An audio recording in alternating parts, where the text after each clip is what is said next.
Jake Morrison stood in the briefing room, staring at the holographic display that showed the Vexarian homeworld. The planet called Crystalline glowed with a strange purple light, its cities built from materials that looked like massive crystals. He had seen many alien worlds during his 10 years in the Coalition Defense Force. But this one made him nervous. "Commander Morrison, do you understand what we're asking of you?" Admiral Richard Hayes sat across the table, his weathered face serious. 3 other officials from Earth's government watched Jake carefully. "You want me to marry an alien queen," Jake said. His voice stayed calm, but his hands gripped the edge of the table. "A queen who rules one of the most powerful empires in the galaxy. Not just any queen," Ambassador Helen Carter added. She was a tall woman with sharp eyes who had spent 20 years dealing with alien politics. Queen Zalara controls the Vexarian Empire. They have the strongest military force in this sector. If we can make this alliance work, Earth's position in the Galactic Coalition will finally mean something. Jake looked at each of them. He was 32 years old, a career soldier who had fought in 3 border conflicts. He had never expected his service to his planet would include something like this. Marriage had always seemed like something for his future, something far away. Now they wanted him to marry someone from another species for political reasons.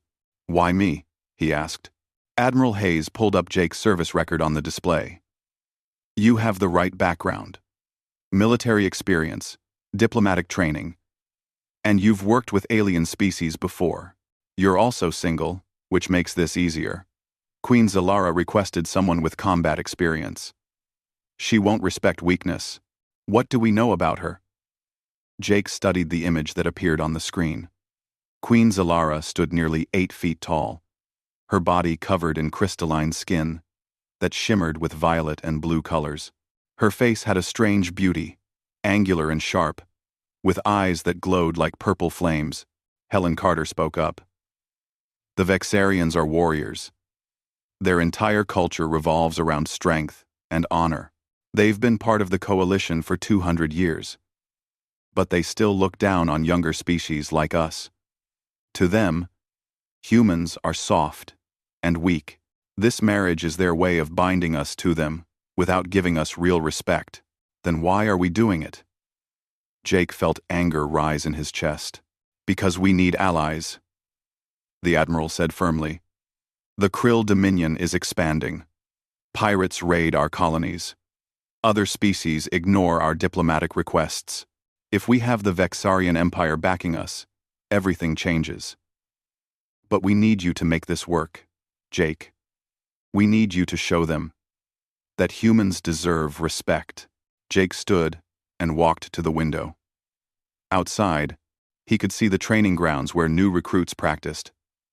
He thought about his parents, both dead now, who had raised him to serve something bigger than himself. He thought about the human colonies on the edge of space, vulnerable and unprotected. "When do I leave?" he asked. 3 weeks later, Jake stood on the bridge of the Earth vessel Horizon as it approached Crystalline. The planet grew larger in the view screen, its crystalline cities catching the light of 3 suns. Captain Amy Sullivan, a veteran officer with gray hair and steady hands, piloted the ship through the orbital checkpoints. "They're sending us coordinates for landing," she said. "Looks like we're going straight to the capital city." Helen Carter stood beside Jake, reviewing data on her tablet. "Remember, the wedding ceremony will happen within 3 days of our arrival. Vexarian customs don't allow for long engagements. You'll meet Queen Zalara tomorrow at a formal reception." Jake nodded. He wore his dress uniform, dark blue with silver insignia showing his rank and service medals. It felt strange knowing that soon he would be wearing whatever passed for royal clothing among the Vexarians. The ship landed in a massive spaceport made entirely of crystal.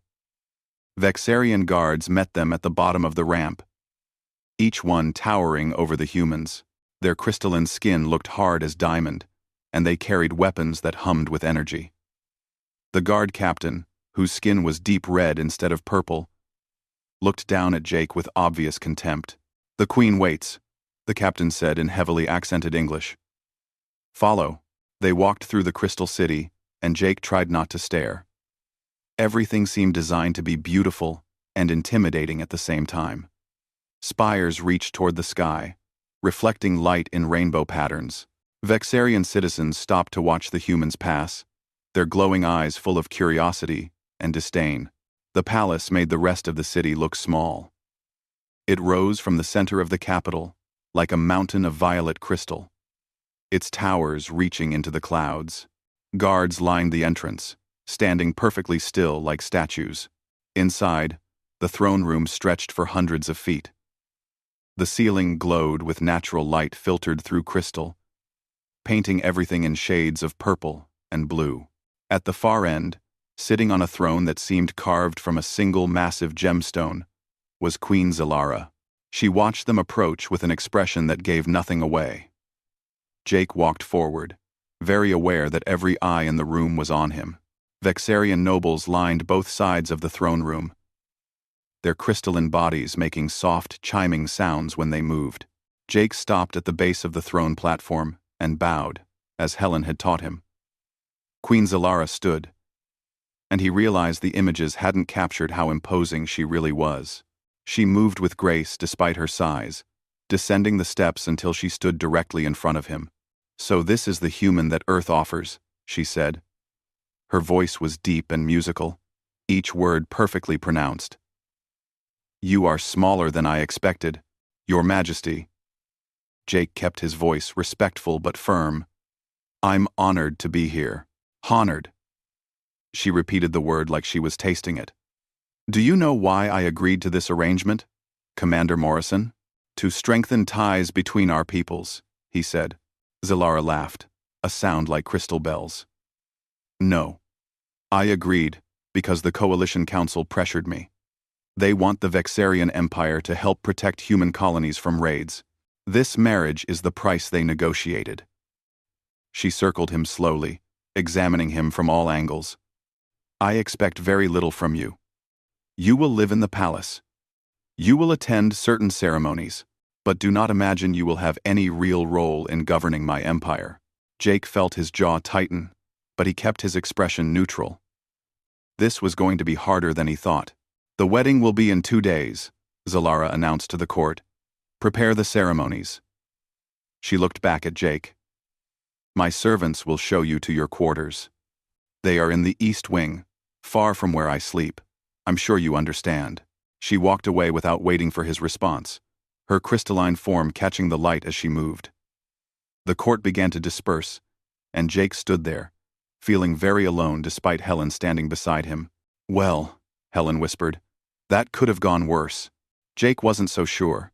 He had just met the woman he was supposed to marry, and she had made it clear she wanted nothing to do with him. As servants led him through the crystal corridors to his new home, he wondered what he had gotten himself into. But he had made a commitment to Earth, and Jake Morrison never broke his word. The next 2 days would change everything, though he didn't know it yet. For now, he was just a human in an alien palace, married to a queen who saw him as nothing more than a political tool. But Jake had secrets too. Secrets that would soon shake the foundations of the Vexarian Empire and change how the galaxy saw humanity forever. Jake had been living in the Crystal Palace for 5 weeks, and he still felt like an outsider. The wedding ceremony had been grand and cold, performed in front of thousands of Vexarians who watched with barely hidden amusement. Queen Zalara had spoken the traditional vows in her musical voice, but her eyes had been distant. After the ceremony, she had returned to her duties and left Jake to figure out his new life alone. His quarters were beautiful but isolated. The rooms were carved from purple crystal that glowed softly at night. He had servants who brought him food and anything else he needed, but they rarely spoke to him. Most Vexarians in the palace treated him like furniture, something to walk around but not acknowledge. Jake spent his days exploring the parts of the palace he was allowed to enter and training in the combat yards. The Vexarian soldiers found it amusing when he asked to join their practice sessions. They were warriors who had trained their entire lives, their crystalline bodies naturally resistant to damage. What could a soft human possibly teach them? One soldier named Corvin had taken pity on Jake. Corvin was young for a Vexarian, only 60 years old, with bright blue crystalline skin that marked him as a lower noble house. He agreed to spar with Jake, though it was clear he didn't expect much. "Try to land a hit," Corvan said, raising his practice weapon. The training blade was made of hardened energy, glowing red in his hands. Any hit at all. Jake circled carefully, holding his own practice weapon. He moved in, made a quick strike, and Corvan blocked it easily. The Vexarian's strength pushed Jake back 3 steps. Corvan laughed, not meanly, but with genuine amusement. "You're too slow," Corvan said. "And too weak. How did your species ever survive?" Jake came at him again. And again Corvan blocked. They sparred for 20 minutes, and Corvan won every exchange.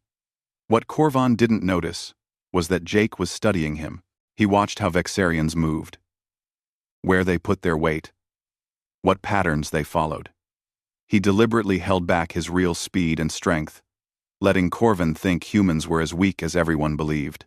After training, Jake would return to his quarters and practice alone. He moved through combat forms that no Vexarian had ever seen, techniques developed over centuries of human warfare. He did exercises that pushed his muscles and reflexes to their limits. Then he would shower, dress, and pretend to be the harmless human husband everyone expected. At night, when the palace grew quiet, Jake explored. The servants thought he was sleeping, but he had learned to move silently through the crystal corridors. He was looking for information, trying to understand the politics of the empire he had married into. That was how he found the archive room. It was late, nearly midnight by Earth time, when Jake discovered the locked door in the lower levels of the palace. The lock was electronic, but Jake had training in systems bypass. His fingers worked carefully, and after 10 minutes, the door opened. Inside, data crystals lined the walls. Thousands of them, each containing information about the Empire. Jake pulled one down and inserted it into a reading device. Reports appeared, showing military movements and diplomatic communications. He scanned through them quickly, looking for anything unusual. Then he found it. Hidden in routine supply reports were encrypted messages between Vexarian noble houses and an unknown source. The encryption was good, but not perfect. Jake had learned code breaking from military intelligence, and he set to work. After an hour, he had decoded enough to make his blood run cold. Someone in the Vexarian court was communicating with the Krill Dominion. The insectoid empire was humanity's enemy, a hostile force that had attacked human colonies and killed thousands. These messages discussed troop movements, weaknesses in coalition defenses, and something about a coming attack. Jake copied the files onto a small storage device and was about to leave when he heard footsteps. 3 figures entered the archive room, moving fast. They wore dark armor that covered their crystalline skin, and they carried real weapons, not practice blades. "The human," one of them said. He found the communications. Jake backed away, his mind racing. These were assassins, sent to kill him before he could reveal the conspiracy. His hand went to his belt, but he had no weapon. He was alone, unarmed, and facing 3 Vexarian warriors who each outweighed him by 200 pounds. The first assassin rushed him, blade raised. Jake waited until the last second, then moved. His speed shocked the Vexarian. Jake wasn't moving like the slow, clumsy human from the training yards. He was moving the way humans actually moved when their lives depended on it. Jake dodged the blade and struck the assassin in the throat with the edge of his hand. The blow would have killed a human, but Vexarian skin was tough. It only staggered the warrior. Jake followed up with a knee strike to the stomach, using all his real strength. The assassin doubled over, and Jake grabbed his weapon arm, twisting it at an angle that made even crystalline joints bend wrong. The weapon clattered to the floor, and Jake snatched it up. The other 2 assassins came at him together. Jake moved between the crystal shelves, using the narrow space to limit their attacks. He blocked one blade with his stolen weapon and kicked the second assassin in the knee. The Vexarian stumbled, surprised by the force behind the kick. "He's stronger than he should be," one assassin hissed. Jake didn't waste breath responding. He fought with precision and speed, using techniques that combined human martial arts with tactics designed to fight larger, stronger opponents. He struck at joints and weak points. He used leverage instead of pure strength. He moved in ways that confused the Vexarians, who were used to direct, powerful attacks. One assassin lunged, and Jake sidestepped, redirecting the blade into a shelf of data crystals. While the Vexarian was off balance, Jake struck him twice in rapid succession.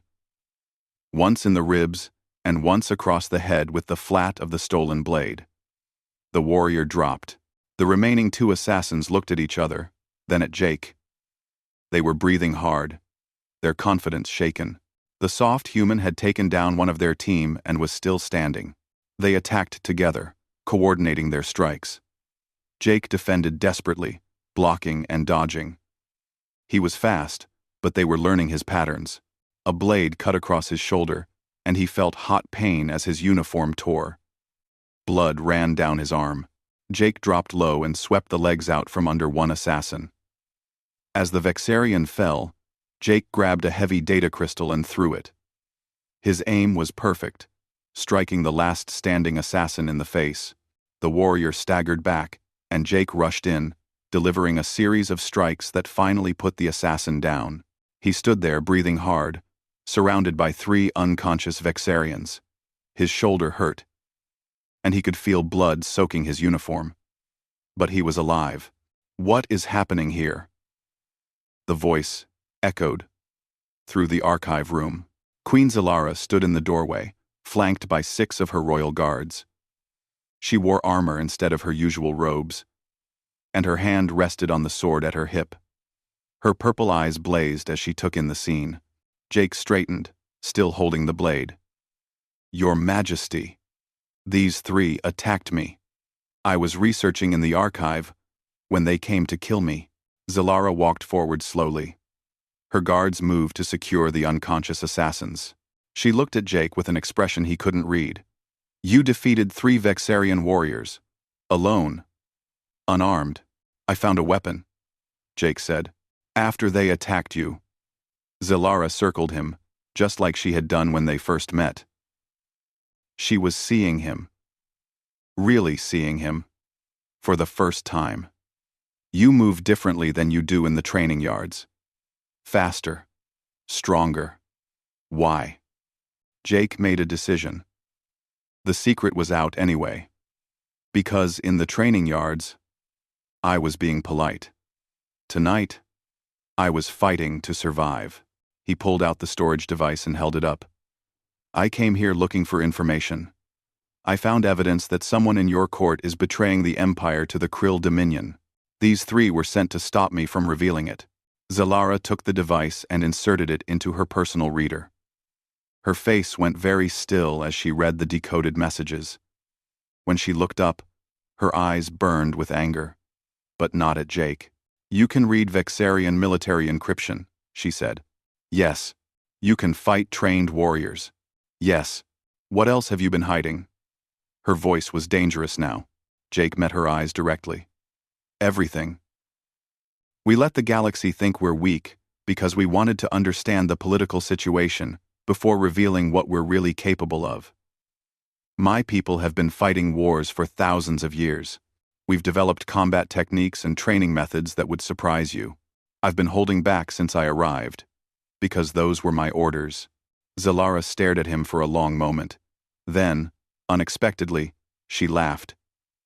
"So the harmless human was never harmless at all, and I ignored you, thinking you were just a political token." She shook her head. "My pride has made me blind." She turned to her guards. "Take these traitors to the holding cells. I want to know who sent them." Then she looked back at Jake. "You will come with me. We have much to discuss." As they walked through the palace corridors, Zilara spoke quietly. "In 3 days, I hold combat trials. Warriors compete to prove their strength and earn honors. You will participate." "Your Majesty?" Jake was surprised. "You will fight in the trials." Zalara said firmly. You will show my people and my court what you showed me tonight. If humans have been hiding their true nature, then it's time to reveal it. And if there are traitors in my empire working with our enemies, I need warriors I can trust. She stopped and looked at him. Can I trust you? Jake Morrison. It was the first time she had used his name. Yes, he said simply. Good. Then prepare yourself. The trials are brutal, and I will accept no holding back. If you survive them, we will face this conspiracy together. Her expression softened slightly. 1. Lock. End. 1. And perhaps I will finally have a husband worthy of standing beside a queen. The news spread through the Vexarian Empire like fire. Queen Zalara's human husband would compete in the sacred combat trials. Across Crystalline, people reacted with disbelief and mockery. In the palace, nobles whispered and laughed behind their hands. Even Corvan, who had become Jake's friend, looked worried. You don't have to do this, Corvan said the night before the trials. They stood in Jake's quarters, and the young Vexarian warrior paced nervously. The trials are meant to break warriors, to push them beyond their limits. 5 champions will face you at once. These aren't practice matches with blunt weapons. This is real combat. Jake checked the blade he had been given. It was Vexarian steel, sharp enough to cut through crystalline skin. I know what I'm doing. Do you? Corvan stopped pacing and looked at him seriously. I've seen you train. You're better than you pretend to be, yes. But the champions are the best warriors in the Empire. They've trained for centuries. You're human. Your body is soft compared to ours. We'll see, Jake said calmly. Corvan shook his head. I don't understand you. When we first sparred, I thought you were weak. Now I think maybe you're crazy instead. Jake smiled. Maybe both. That night, he barely slept. He went through combat forms in his mind, reviewing every technique he had learned during his military training. Earth's combat schools had studied warfare from every angle. They had developed fighting styles that used speed over strength, precision over power, and adaptability over rigid tradition. Jake had been one of the best students in his class, but he had never faced anything like this. The morning came too quickly. Servants arrived to escort Jake to the arena. They dressed him in combat armor, lighter than Vexarian armor, but reinforced at key points. Helen Carter met him in the hallway outside his quarters. She looked terrified. Jake, you don't have to prove anything, she said. We can call this off. Say you're injured from the attack. No, Jake said. This is bigger than just me now. Earth needs the Vexarians to see us differently. This is how we make that happen. Jake, the arena was ancient, built from black crystal that absorbed light instead of reflecting it. It could hold 50,000 spectators, and today, it was completely full. Vexarians had come from across the Empire to watch what they expected to be a humiliating spectacle. Human delegates sat in a special section, looking nervous. Ambassador Helen Carter sat with them, her hands gripped tight on the railing. Queen Zalara sat on a throne overlooking the arena floor. She wore ceremonial armor that gleamed purple and gold. Her face showed no emotion as Jake entered the arena, but her eyes followed his every move. The arena master, a massive Vexarian with deep red skin, announced the trial. His voice boomed through the space. Commander Jake Morrison of Earth will face 5 champions of the Vexarian Empire. The trial will continue until he yields, is unable to fight, or defeats all 5 opponents. The crowd roared with laughter. Some threw insults in languages Jake didn't understand. He ignored them and focused on the 5 warriors entering from the opposite side of the arena. Each champion was enormous, standing between 8 and 9 feet tall. Their crystalline skin gleamed in shades of red, blue, and green. They carried different weapons, swords, spears, and warhammers. Each one had fought in hundreds of battles. Each one expected an easy victory. The arena master raised his hand. Begin. The 5 champions spread out, surrounding Jake. The crowd noise faded as Jake focused completely. He had fought outnumbered before, in training simulations, and in 2 real combat situations during border conflicts. The key was never letting them attack all at once. The champion with the warhammer charged first, probably trying to end the fight quickly. Jake didn't try to block the heavy weapon. Instead, he dodged to the side, letting the hammer crash into the arena floor where he had been standing. Black crystal cracked under the impact.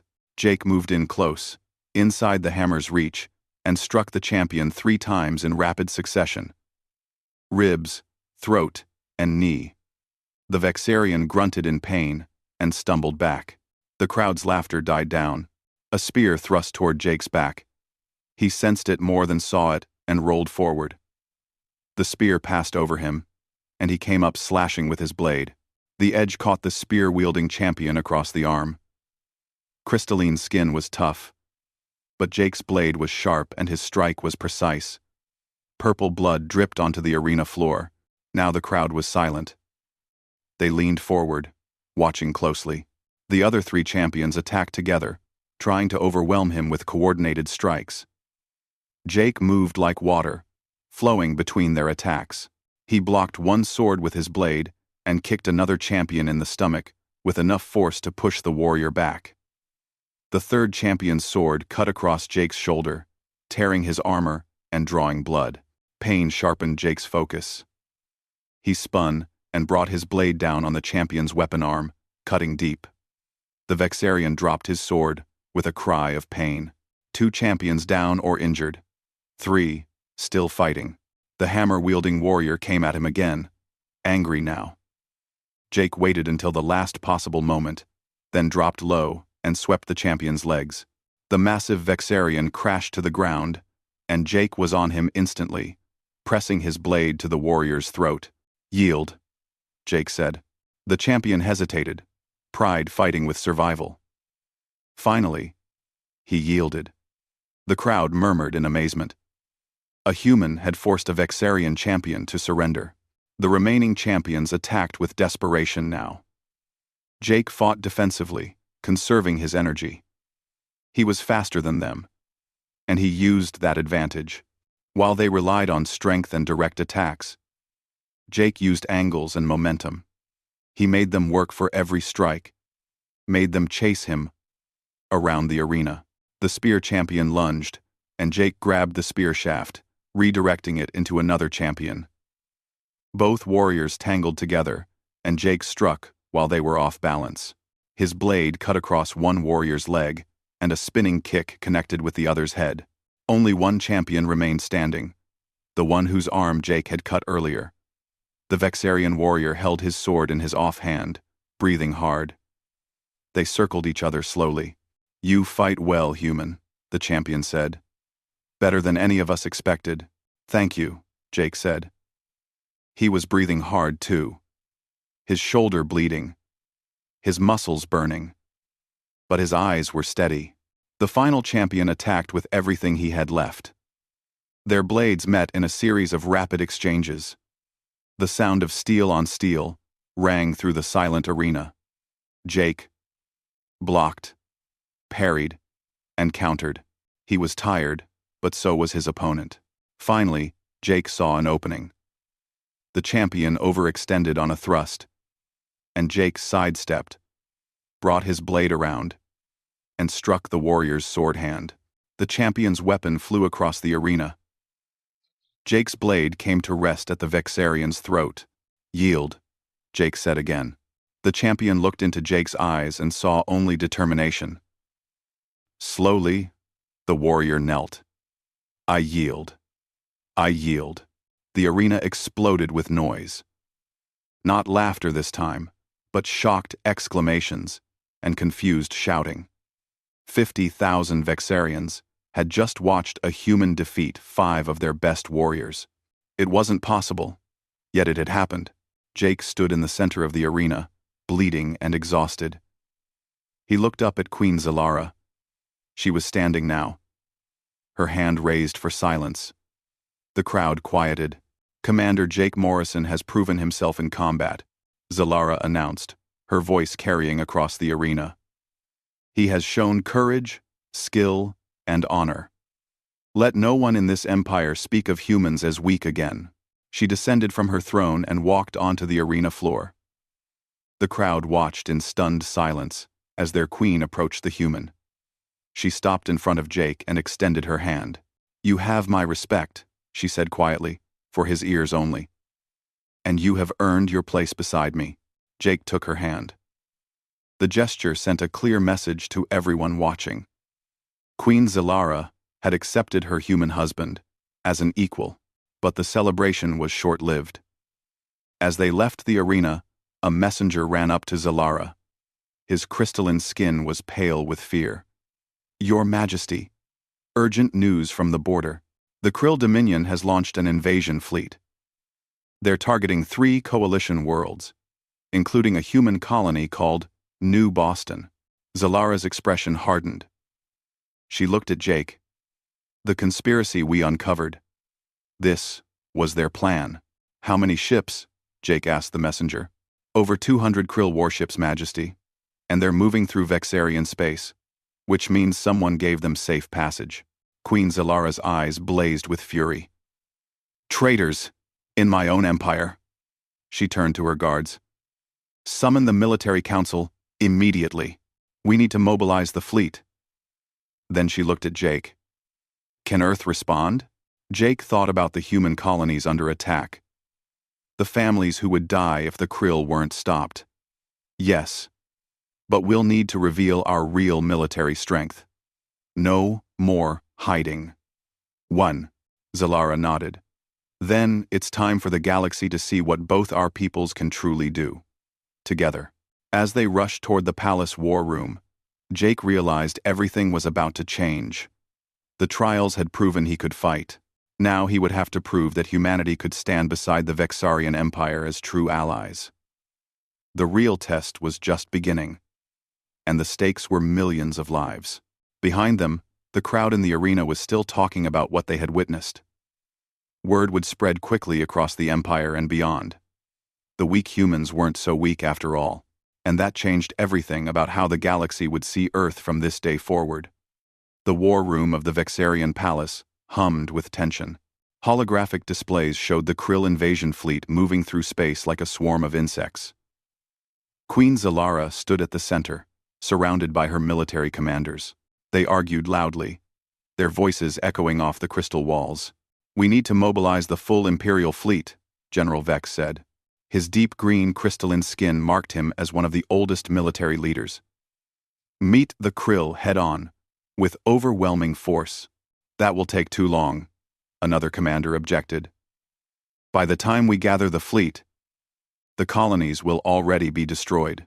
Jake watched the displays, calculating distances and timing. New Boston, the human colony under threat, held nearly 2 million people. They had maybe 48 hours before the Krill fleet arrived. His hands clenched into fists. Queen Zalara noticed his expression. "You have something to say, Commander Morrison." All eyes turned to Jake. The Vexarian commanders looked at him with varying degrees of skepticism. They had heard about his victory in the trials, but trusting him with military strategy was different from respecting his fighting skills. "Let me contact Earth," Jake said. "We can have ships at New Boston in 36 hours if we move now." General Vex laughed, a harsh sound. "Human ships? What good will they do against 200 Krill warships? We've seen Earth's military vessels. They're small and lightly armed." Jake met the general's eyes. "You've seen what we wanted you to see, just like you all thought I was weak until yesterday." He turned to Zalara. "Your Majesty, give me authorization to contact Earth High Command with full clearance. Let me show you what humanity has really been building." 2. Zalara studied him for a long moment, then nodded. "Do it." Jake used the palace communication system to establish a direct link to Earth. The face that appeared on the screen belonged to Admiral Richard Hayes, the same man who had sent Jake on this mission. The Admiral's expression was grim. "Commander Morrison, we're tracking the Krill fleet. New Boston is in danger. I know, sir. I'm requesting permission to reveal Earth's actual military capabilities. Queen Zalara and the Vexarian Empire are willing to fight alongside us, but they need to see what we can really do.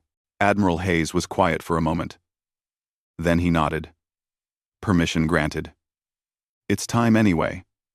We can't keep hiding forever. He looked past Jake to where Zalara stood. Your Majesty, Earth is prepared to commit its full defensive fleet to protect New Boston. What you're about to see has been classified until now. The Admiral transmitted new data to the Vexarian displays. Numbers and ship specifications appeared, and the Vexarian commanders leaned forward, reading with growing surprise. These ship classes don't match what we have on file for Earth's military, General Vex said slowly. Because we never filed them with the Coalition, Jake explained. We built a second fleet, one designed specifically for combat against threats like the Krill, faster ships, heavier weapons, and tactical systems that we've been developing for the past 20 years. The displays showed Earth's actual military strength. The Horizon, the small diplomatic vessel that had brought Jake to Crystallon, had sister ships that were heavily armed destroyers. Earth had been building a fleet designed for speed and precision rather than size and power. How many ships can you commit? Zalara asked. 47 combat vessels, Admiral Hayes said. Not enough to match the Krill in numbers. But our ships are designed to fight efficiently. We've studied the Krill for years, learned their tactics and weaknesses. Zalara turned to her commanders. We can have 12 Vexarian warships at New Boston in 36 hours. Combined with Earth's fleet, we'll have enough to mount a defense. I recommend a joint command structure, Jake said. Vexarian ships provide heavy firepower and defensive screens. Human ships use speed and precision to hit weak points in the Krill formation. General Vex looked like he wanted to object, but Queen Zalara raised her hand. Commander Morrison is right. This will require both our strengths. She looked at Jake. Well, Sunsket and Ganwanstan, you will coordinate the human forces. I will command the Vexarian ships personally. The Vexarian commanders were shocked. Your Majesty, you cannot put yourself in danger, one protested. My husband just fought 5 champions to prove his worth, Zalara said firmly. I will do no less. If we're asking our warriors to fight together for the first time, they need to see their leaders doing the same. 24 hours later, Jake stood on the bridge of the Earth Destroyer, Defiant. Captain Lisa Monroe commanded the ship, a veteran officer with sharp eyes and quick decisions. She had been part of Earth's secret military development program and had trained her crew for this moment. All systems ready, Commander, she reported. Weapons charged, engines at full capacity. Through the view screen, Jake could see the rest of the human fleet assembling. The ships were sleek and angular, painted in dark colors that made them hard to track. Each one bristled with weapons that looked different from standard Coalition designs. The Vexarian ships arrived in a flash of light, materializing from their jump drives.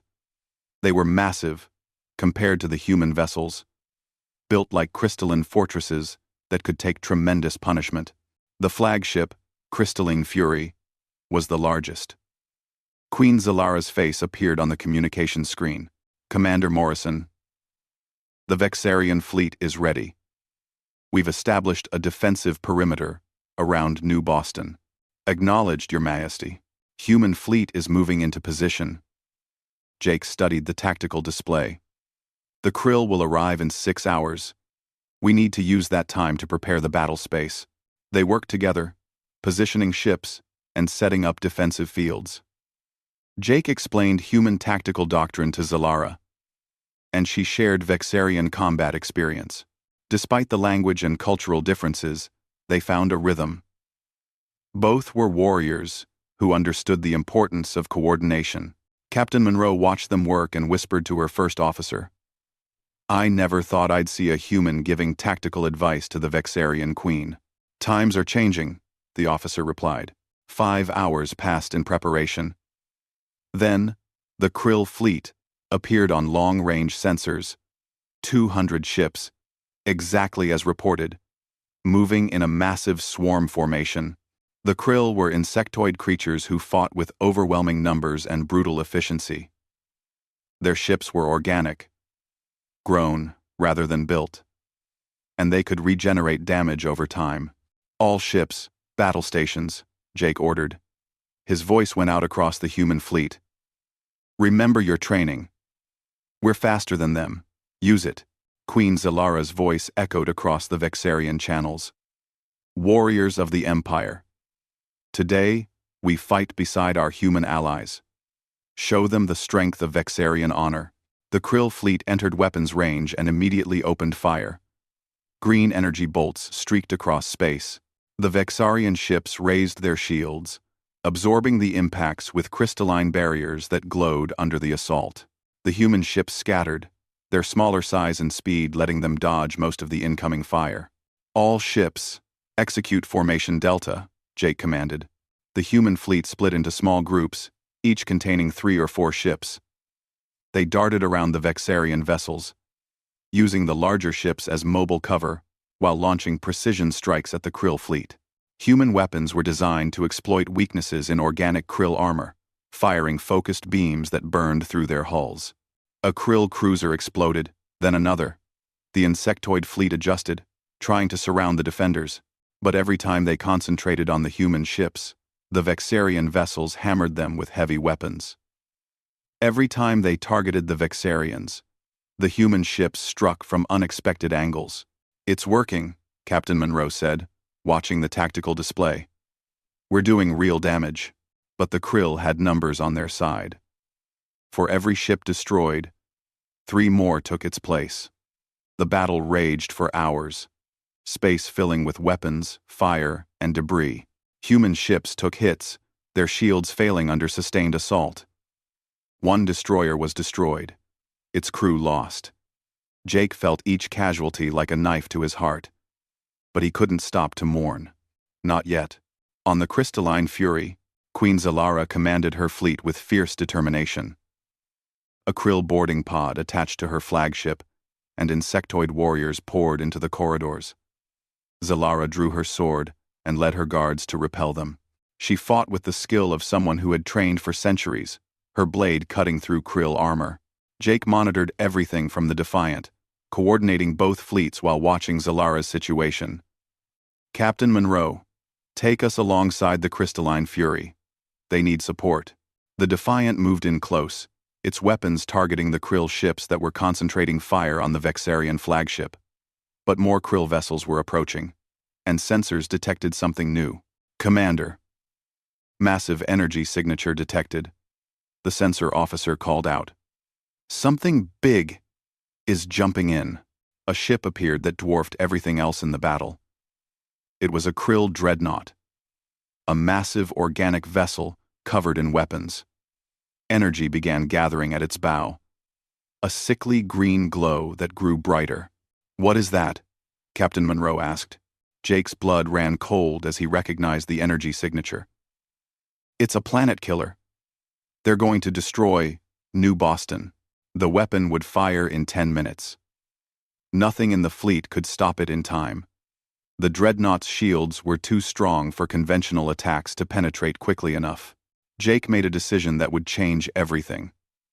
Captain Monroe, prepare a boarding team. Full combat gear. Creo. Sir, boarding a krill dreadnought is suicide. Then I guess we better not die, Jake said. He opened a channel to Zalara. Your Majesty, I need a favor. He explained his plan. It was desperate and dangerous, requiring precise timing and a lot of luck. But it was their only chance. Queen Zalara listened, then smiled. It was the first time Jake had seen her truly smile. Now you're thinking like a Vexarian. I'll support your assault. Jake gathered a team of 20 human marines. They were the best Earth had. Trained in zero-gravity combat and equipped with powered armor. They loaded into assault pods, small craft designed to penetrate enemy hulls. We're really doing this, one Marine said, checking his weapon. We're really doing this, Jake confirmed. Remember, we need to reach the weapon control center and shut it down, fast and aggressive. The assault pods launched from the Defiant, accelerating toward the dreadnought. Vexarian ships provided covering fire, drawing the Krill fleet's attention. The pods were small and fast, almost impossible to track in the chaos of battle. They slammed into the dreadnought's hull, cutting torches activating automatically. Within seconds, they had breached the organic armor and were inside the enemy ship. Jake led his team through corridors that pulsed with biological life, fighting Krill warriors every step of the way. The clock was ticking. They had 7 minutes before the weapon fired, and Jake Morrison was about to show the galaxy exactly how dangerous humans could be when defending their own. The interior of the Krill dreadnought was a nightmare of organic tunnels and pulsing walls. The air was hot and thick, making breathing difficult even through the Marines' helmet filters. Jake led his team forward, his rifle ready, every sense alert for danger. Krill warriors dropped from ceiling vents, their insectoid bodies covered in natural armor plates.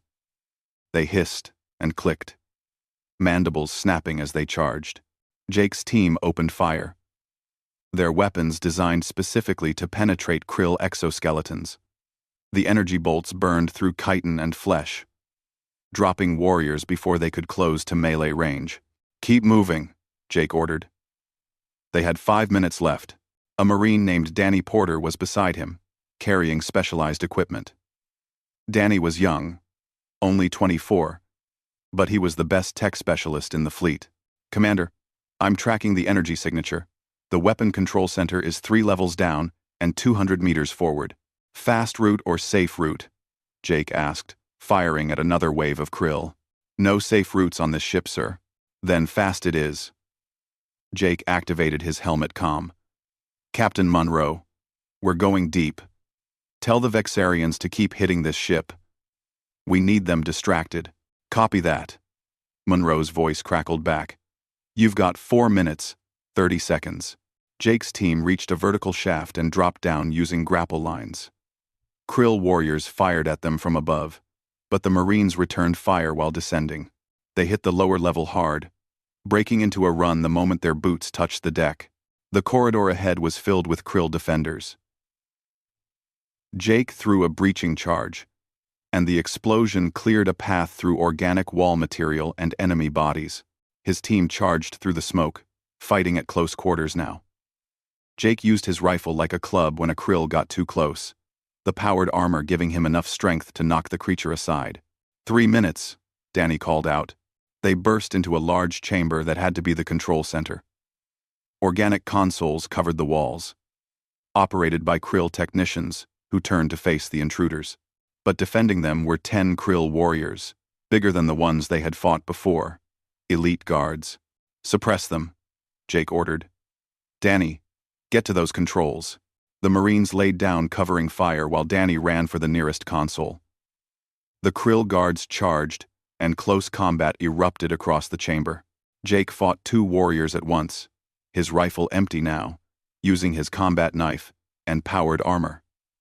The Krill were strong and fast, but human combat training taught flexibility and adaptation. Jake ducked under slashing claws and drove his knife into a gap in the warrior's armor. The Krill shrieked and collapsed. The second warrior grabbed Jake and threw him across the room. He hit a wall hard, his armor absorbing most of the impact but leaving him stunned. The Krill warrior advanced for the kill. Then its head exploded in a flash of purple energy. Jake looked up to see Queen Zalara standing in the entrance to the chamber, holding a Vexarian energy rifle. Behind her, a squad of Vexarian warriors in boarding armor poured into the room. "I told you I would support your assault," Zalara said, helping Jake to his feet. "Did you think I would let you have all the glory?" Together, human Marines and Vexarian warriors fought the Krill guards. It was the first time the 2 species had fought side by side, and despite the chaos, they worked together smoothly. Humans provided speed and tactical flexibility, while Vexarians brought raw power and durability. 2 minutes, Danny shouted from the console. "This thing is complicated. The controls are biological, not mechanical." Jake and Zalara moved to protect him, standing back to back as Krill reinforcements arrived. They fired in coordinated bursts, covering different angles. Jake could feel Zalara beside him, her movements precise and powerful. They had started as strangers in a political marriage. Now they fought as true partners. 1 minute, Danny said. Sweat poured down his face. I think I've got it. But I need more time. We don't have more time, Jake said. He looked at the pulsing organic systems around them. An idea formed, desperate but possible. Danny, can you reverse the polarity? Make the weapon feed back into the ship's power core? Danny's eyes widened. That would tear the ship apart from inside, which gives us an excuse to leave. Can you do it? Maybe. 30 seconds. Do it. Jake opened the comm to all forces. All teams, prepare to evacuate the dreadnought. We're setting it to self-destruct. Queen Zalara understood immediately. She ordered her Vexarians to fall back toward the breach point. The human marines formed a defensive line, buying Danny precious seconds. Done, Danny finally said, stepping back from the console. The feedback loop is initiated. We have maybe 3 minutes before this whole ship starts coming apart. Run. They sprinted back the way they had come, fighting through Krill who were now confused by their ship's systems failing. Alarms wailed through the organic corridors, and the walls began to pulse erratically. Jake's team reached the breach point and dove into their assault pods. Zalara and her warriors climbed into their own boarding craft. The small vessels launched away from the dreadnought just as the first explosions began. The Krill ship's organic hull started tearing itself apart, green energy bleeding from multiple wounds. The planet-killing weapon fired, but instead of launching outward, it detonated inside the ship. The dreadnought exploded in a massive fireball that consumed dozens of nearby Krill vessels. The shockwave pushed the assault pods faster, and skilled pilots fought to keep control. Jake watched through his viewport as the massive ship died, taking a significant portion of the Krill fleet with it. All pods report in, he called over the comm. One by one, his marines confirmed they had survived. Some were injured, but everyone was alive. Zalara's voice came through. Vexarian boarding team is secure. Well done, Commander Morrison. The Defiant and Crystalline Fury moved in to recover the pods. On the bridge of the Defiant, Captain Monroe watched the battle status with relief. The Krill fleet is breaking formation. Without the dreadnought, they're losing coordination. All ships, press the attack, Jake ordered. Back on the bridge now, his armor scorched and dented. Don't let them regroup. The combined human and Vexarian fleet surged forward. The Krill, shocked by the loss of their most powerful ship, began to retreat. Some fought desperately, but most fled through emergency jump points. Within an hour, the battle was over. New Boston was safe. The human colony had watched the entire battle from their surface, seeing Earth ships and Vexarian vessels fighting together to protect them. Messages of gratitude flooded the fleet communications. Jake stood in the war room of the Crystalline Fury, having transferred over after the battle. He was exhausted, his shoulder still bandaged from the arena trials, now with new injuries from the boarding action. But he was alive, and they had won. Queen Zalara entered, also showing signs of combat. Her crystalline skin had cracks that would heal, and purple blood stained her armor. But she stood tall and proud. She dismissed her advisors, leaving only Jake in the room with her. "We need to discuss what happened today," she said. "The battle?" Jake asked. "All of it. The revelation of Earth's true military strength. Our forces fighting together. You risking your life on that dreadnought." She moved closer to him. "When we married, I thought I was accepting a political token, a weak human who would live in my palace and serve a symbolic purpose. And now?" Jake asked quietly. "Now I see I was given something far more valuable. A true partner. Someone who stands beside me, not behind me." She took his hand, her crystalline skin warm against his. I was wrong about you, Jake Morrison. I was wrong about your species. And I am glad to have been proven wrong. Jake squeezed her hand gently. I wasn't exactly honest from the beginning either.